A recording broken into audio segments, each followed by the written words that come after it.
నమస్కారం అండి. ఈనాటి కమ్మని కథ పేరు తెలివి తక్కువ రాజు. వివరిస్తున్నది మీ విజయభాస్కర్.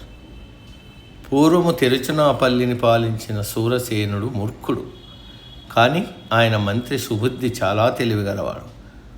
ఒకనాడు రాజు కావేరీ తీరానికి వెళ్ళి నది తూర్పుగా ప్రవహిస్తూ ఉండటం చూశాడు.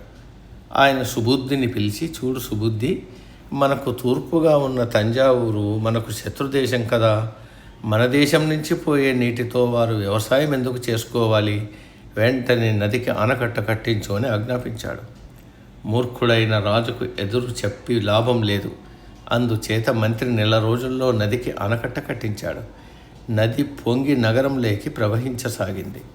ప్రజలు ఆందోళన చెంది రాజుతో మొరపెట్టుకునే ధైర్యం లేక మంత్రితో మొరపెట్టుకున్నారు. మంత్రి వారికి ధైర్యం చెప్పి పంపేసి కోటలో గంటలు కొట్టేవాడిని పిలిచి, ఈ రాత్రి అరగంటకు గంట చొప్పున కొట్టి అర్ధరాత్రికి నగారా మోగించు అని చెప్పాడు. రాజు నగారా మోత విని తెల్లవారిందనుకున్నాడు. కానీ తూర్పున సూర్యోదయం జాడలు లేవు. ఆయన మంత్రిని పిలిచి, సూర్యుడి ఇవాళ ఇంకా ఎందుకు ఉదయించలేదు అని అడిగాడు. మహారాజా, మనము నీటిని బంధించామని తాంజావూరు వాళ్ళు సూర్యుడిని బంధించి ఉంటారని అన్నాడు మంత్రి. అలా అయితే వెంటనే ఆనకట్టను పగలగొట్టించు అన్నాడు రాజు. ఇది ఆ రాజు కథ సమాప్తం.